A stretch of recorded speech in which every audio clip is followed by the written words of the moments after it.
Dhanbad. So last video में हमने देखा आइडियल इक्वेशन के बारे में, यूक्लिड डिवीजन लेमा के बारे में। अब उस आइडियल इक्वेशन को और उस आइडियल लेमा को जरा हम ज्योमेट्रिकल इंटरप्रिटेशन से समझते हैं कि आखिर ये है क्या। तो इसको समझने के लिए यहाँ हम एक एग्जांपल लेते हैं कि let's say we have two digits 37 and 7। अब जैसा कि आइडियल इक्वेशन में बोला गया है कि अगर मेरे पास दो इंटीजर अवेलेबल हैं, if one of those two digits is greater then other, यहाँ पर क्या है मेरा 37 इज ग्रेटर देन 7। तो अगर मेरे पास दो डिजिट है जिसमें एक बड़ा है, then the bigger digit can be written some multiples of 7 plus some remainder. तो यहाँ पर मेरा क्या था यार, this is divisor into quotient plus remainder part. तो अगर हम यहाँ पर देखें, ये 37 को क्या लिख सकते हैं 7 इंटू 5 प्लस 2। अब इसको एक हम ब्लॉक वाइज एक डायग्राम के थ्रू समझते हैं कि आखिर इसका ज्योमेट्रिकल मीनिंग क्या है। तो मान लेते हैं कि मेरे पास यहाँ पर ये जो 7 का मल्टीपल्स में एक हम नंबर लाइन ड्रॉ किया है। That means each interval has a length of 7। ये यहाँ 0 से लेकर 7, गैप कितना हो गया 7, दिस इज 7 to 14, 7 7। सो जितना भी यहाँ पर सब इंटरवल्स है, ऑल सब intervals has length of 7 unit. तो यहाँ पर मेरे पास टोटल कितने 1 2 3 4 5 6, 1 2 3 4 5 6 और 7। तो टोटल मेरे पास कितने सब इंटरवल है, कितने इंटरवल्स है 7। अब अगर हम देखें, पहले इस पार्ट को समझते हैं। Where is this 7 into 5? So 7 into 5 that is 35। और ये 35 कहाँ दिख रहा है, दिस इज हियर। सो अगर हम यहाँ पर देखें ये 35, ये 5 क्या बता रहा है, ये 5 बता रहा है कि मेरे पास कितने सब इंटरवल्स आने चाहिए 5। सो आफ्टर 5 ब्लॉक्स और 5 intervals this digit will appear. तो यहाँ क्या देख रहे हैं 1 2 3 4 5 ब्लॉक के बाद मेरा ये पहला पार्ट 35 हो आ चुका। Now the next part is 2। अब आखिर ये 2 कहाँ होगा। सो यहाँ पर हम बाय आइडियल इक्वेशन और आइडियल लेमा की रिमाइंडर जो होगा 2, already I have talked about it कि रिमाइंडर 2 वो क्या होगा 0 से तो बड़ा होगा बट लेस देन 7। मींस कि ये अगला जो इंटरवल होगा, क्योंकि मेरा ये जो सब इंटरवल है, जो इंटरवल है उसका लेंथ कितना है 7।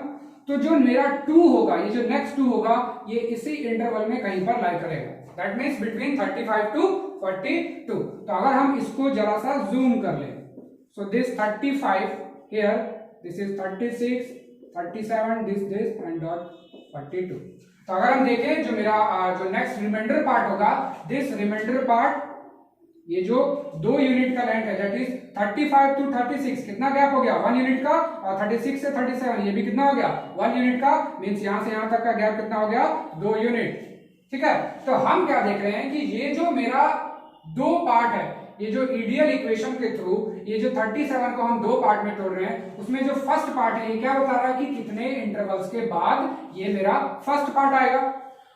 जो ये सेकंड वैल्यू है ये क्या बता रहा है कि जो मेरा ये रिमाइंडर है, this remainder will lie from the next part. तो ये 35 है, 35 के बाद जो नेक्स्ट आ रहा है आपका इंटरवल, तो 35 में अगर हम 7 जोड़ दें दैट इज 42।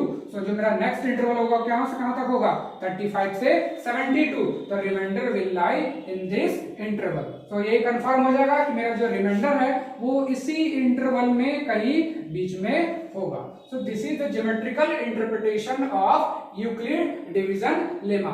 सो ये नंबर ऑफ ब्लॉक्स बताएगा और ये आखिर वो जो रिमाइंडर है वो किस इंटरवल में लाई करता है। अब हम देखते हैं यूक्लिड डिवीजन लेमा का एप्लीकेशन, आखिर किस टाइप के प्रॉब्लम जो है वर्ड प्रॉब्लम इसके बेस पे आते हैं। तो जनरली जो वर्ड प्रॉब्लम होंगे यूक्लिड डिवीजन लेमा का, जो मेन फैक्टर है यूक्लिड डिवीजन लेमा का, we can use ideal to find HCF. अगर एचसीएफ फाइंड करने के लिए जो मेरे पास डिजिट्स है, जो इंटीजर्स है वो बहुत लार्ज है, तो लार्ज इंटीजर्स के केस में जो जनरल मेथड जो हम जानते हैं एचसीएफ निकालने के लिए वो थोड़ा टाइम टेकिंग होता है। But if you use ideal, the HCF can be found more fastly. So HCF के लिए we will see that in separate video. In this video we will just discuss about the word problems related to India. And the word problem is this: so that any positive odd integer is of the form 6k plus 1, 6k + 3 and 6k + 5। तो इस type के जो word problems होंगे उसमें आपको solve करने के लिए सबसे पहले आपको ए और बी डिसाइड करना होगा, A and B. What is A and B? तो जो मेरा आइडियल इक्वेशन था कि अगर मान लीजिए मेरे पास दो डिजिट है, दो नंबर है A and B, if A is greater than B then this can be written as b times q plus r where the condition is r must lie between 0 to b, मतलब b से छोटा होगा but 0 से बड़ा होगा। तो अब आखिर हमको यहाँ पर ये डिसाइड करना है कि हमको b क्या लेना है और a क्या लेना है। तो यहाँ पर क्या है कि जो क्वेश्चन पूछ रहा so that any odd integer, तो मतलब हमको कोई भी एक नंबर पार्टिकुलर नंबर को शो कर रहा है कि वो जो पार्टिकुलर ऑड इंटीजर है वो इस फॉर्मेट में है। तो जो क्वेश्चन में पूछा है दैट विल बी आवर ए, ठीक है। तो यहाँ क्या पूछा, so that any odd integer is of the form this this this, तो मेरा जिसको शो करना है वही मेरा लिए ओ होगा। So we will take let the positive number, simply say let the number be A, ठीक है। अब जो उसमें बी पार्ट हुआ कि आखिर मेरा बी क्या होगा, देन बी आपको क्वेश्चन देख के ही पता चल जाएगा कि इसमें देखना है कौन सा डिजिट रिपीट हो रहा है। तो 6k 6k 6k that means b will be 6। अब जो r होगा वो डिसाइड करना है। तो r डिसाइड करने के लिए आपको आइडियल इक्वेशन का जो यहाँ कंडीशन है उसको देखना है। तो वहां पर r का कंडीशन क्या दिया हुआ कि r must lie between 0 to b। b ध्यान में रहे, b को इंक्लूड नहीं किया गया क्योंकि यहाँ पर इक्वलिटी नहीं है। तो अब r का वैल्यू क्या क्या हो सकता है इस केस के लिए। तो यहाँ पर हम सबसे पहले लिखेंगे कि जो क्वेश्चन हमको प्रूव करना है, जो आखिर a चाहिए वो तो a हो गया। b का वैल्यू हम यहाँ पर ले लिए 6, that is 6q plus some r where r must lie between 0 to b। b कितना है यहाँ पर मेरा 6। अब चूंकि जो r है वो क्या है, एक इंटीजर है और 0 से 6 के बीच में कौन कौन से इंटीजर आएंगे, तो r विल बी 0 1 2 3 4 एंड 5। 6 नहीं होगा, क्यों? Because 6 is excluded right here. तो अब क्या करेंगे हम इंडिविजुअल ये 6 वैल्यू के लिए 1 2 3 4 5 6, सो इस 6 वैल्यू के लिए हम क्या करेंगे, निकालेंगे a का वैल्यू। सो a का क्या क्या पॉसिबल वैल्यूज होगा, लेट्स सी।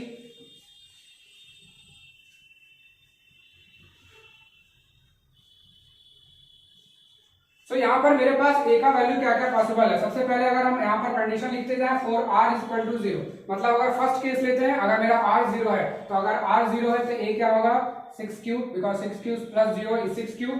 दूसरा case if you take r is equal to 1, a will be 6q plus 1। For r is equal to 2, a is equal to 6q plus 2। For r is equal to 3, a will be 6q plus 3। For r is equal to 4, a will be 6q plus 4, and for r is equal to 5, a will be 6q plus 5। अब यहाँ पर मेरे पास a का total 6 value आया, 1 2 3 4 5 6। क्योंकि जो question पूछा गया है, the question is asking that a should be a positive odd integer। What is odd integer? What is odd?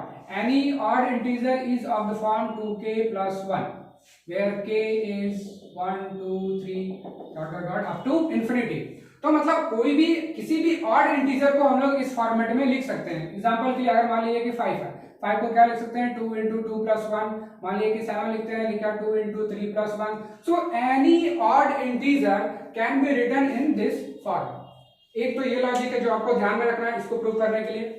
दूसरा पॉइंट ये है कि अगर हम कभी ऑड और इवन को ऐड करेंगे तो क्या है, अगर कोई एक ऑड डिजिट है उसको अगर हम इवन से ऐड करते हैं क्या आएगा, इवन या odd. Let's take an example, we have 7 and we have 6, क्या आया 13। What is this, is an odd और even number, so it is an odd number.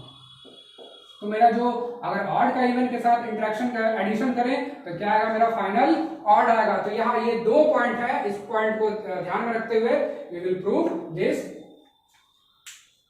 तो अगर हम देखें यहाँ पर जो क्वेश्चन है वो पूछा है कि वो पॉजिटिव होना चाहिए, पॉजिटिव तो ये सारा टर्म है ही, और ऑड इंटीजर होना चाहिए। अब हम डिस्कस करते हैं एक एक करके सबके बारे में। तो सबसे पहले हम देखते हैं 6q प्लस 1 के बारे में। इज दिस ऑड और इवन, ये ऑड है या इवन है, तो सबसे पहले ये देखते हैं। तो यहां अगर हम देखें कि ये 6 क्या है, एक इवन है, अगर हम किसी इवन नंबर को किसी भी नंबर से मल्टीप्लाई करेंगे, it can be either odd और इवन, ये ऑड या इवन हो सकता है। तो अगर हम इवन को मल्टीप्लाई करते हैं किसी से भी, आइदर इवन या ऑड से, we will always get an even number. ये भी एक पॉइंट है, इसको ध्यान रखना है।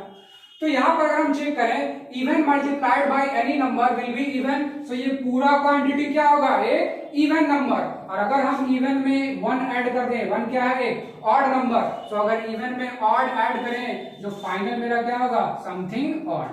वो समथिंग मतलब कोई भी डिजिट हो सकता है, but we just know that the digit will be an odd digit, it can be any number. So ये कंक्लूजन निकल रहा है कि ये फाइनल पूरा जो नंबर ये क्या होगा, एक ऑड नंबर। और चूंकि क्वेश्चन में पूछा क्या था, हमको ऑड नंबर ही चाहिए था, मतलब मेरा पहला तो सेलेक्ट हो गया, पहला तो जो है वो कंडीशन को सेटिस्फाई कर गया, means A will be of 6q + 1 type. Let's discuss the second one. अगर हम दूसरा ले, a इज 6q + 2।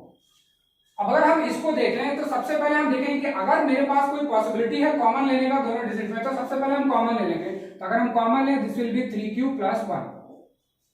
अब क्या फिर से वही चेक करना है, क्वेश्चन क्या पूछा है, ऑड चाहिए, तो सबसे पहले देखेंगे क्या ये ऑड हो सकता है, नहीं, क्योंकि कोई भी इवन इंटीजर होगा वो इस फॉर्मेट में होता है, something 2 times k, where k can be any integer.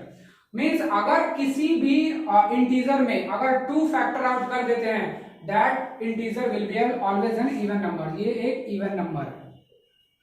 क्योंकि अगर आप ये जो नंबर है that is 3q + 1, this can be either odd और इवन, ये ऑड या इवन कुछ भी सकता है, 6, 7, 5 कुछ भी हो, लेकिन जैसे ही वो 2 से मल्टीप्लाई होगा, the final result will always be an even. तो यहाँ पर मेरा a का वैल्यू क्या होगा, एक इवन नंबर, इवन हमको नहीं चाहिए, सो इसको हम क्या कर देंगे, रिजेक्ट। नेक्स्ट है मेरा a = 6q + 3। तो अगर हम 6q + 3 को देखें, वो क्या होगा, ऑड होगा या इवन होगा। तो again we will use the same logic, a = 6q + 3, ये क्या होना चाहिए, ऑड या इवन। तो अगर हम यहाँ पर देखें 6q क्या था मेरा, ये यहाँ से दिस इज एन इवन, ये एक इवन नंबर है, और इवन इसमें ऑड ऐड क्या कर रहे हैं, एक ऑड नंबर, फाइनल रिजल्ट क्या होगा, ऑड होगा। तो ये ओवरऑल क्या हो गया मेरा, ऑड, और चूंकि क्वेश्चन में ऑड चाहिए, मतलब ये भी मेरा इंक्लूड होगा। नेक्स्ट 6q + 4, 6q + 4, अगेन यहां पर हम 2 कॉमन ले सकते हैं, so we will take 2 common out, will be 3q + 2। Again देख के ही आपको पता चल रहा होगा, this is not an odd number, this is always will be an even number, जो हमको नहीं चाहिए क्वेश्चन के according. Last one, it is a = 6q + 5। तो अगर हम देखें फिर से यही लॉजिक, 6q क्या है, एक इवन नंबर, इवन में फिर से ऐड कर रहे हैं क्या, 5 which is an odd number, even plus odd is again an odd number, so ये भी इंक्लूड होगा। So finally we have a 6q + 1, we have a 6q + 3 and a 6q + 5. These 3 values of a satisfy the given condition, or these are the 3 values which we need according to the question। क्योंकि question में क्या पूछा गया है कि वो जो a होना चाहिए वो ऑड होना चाहिए, तो कौन कौन सा फॉर्मेट होगा, 6q + 1, 6q + 3 and 6q + 5, क्योंकि बाकी जो दो बचा है 6q + 2 and 6q + 4, these 2 are even numbers, जो उनको क्वेश्चन के अकॉर्डिंग नहीं चाहिए। So this way the final answer is that any integer, any positive integer is always of the form 6q + 1, 6q + 3 and 6q + 5. This is proved. So किसी भी इस type के ideal के जो वर्ड प्रॉब्लम्स है, इसको अगर सॉल्व करना हो, तो सबसे पहले जो क्वेश्चन में पूछा है दैट विल बी आवर ए, कि जो भी क्वेश्चन में दिया गया, it can be positive even number, it can be negative number, square of an integer, cube of an integer, तो जो हमको फाइंड करना है, जिसके बारे में जानना है, that will be our A, और जो B डिसाइड करना है वो देख के कि जो भी क्वेश्चन में दिया हुआ है उसमें कौन सा डिजिट रिपीट हो रहा है, जो डिजिट रिपीट होगा that will be our B। और A और B अगर आपको एक बार पता चल गया, then we will write the ideal equation। Next में R का कंडीशन लिखेंगे, मतलब जो रिमाइंडर है वो कहां से कहां तक लाई करता है, फिर रिमाइंडर के सेपरेट केसेस लेकर, रिमाइंडर के हर वैल्यू को लेकर जो क्वेश्चन में पूछा गया है वो चेक करेंगे कि दैट इज बीइंग सेटिस्फाइड और नॉट। जैसे ही फाइनल सारा वैल्यू जब हम कंसीडर कर लेंगे आर का, then we will end up with the final result which is asked in the question. So this is how you solve the word problems of ideal equation. Thank you.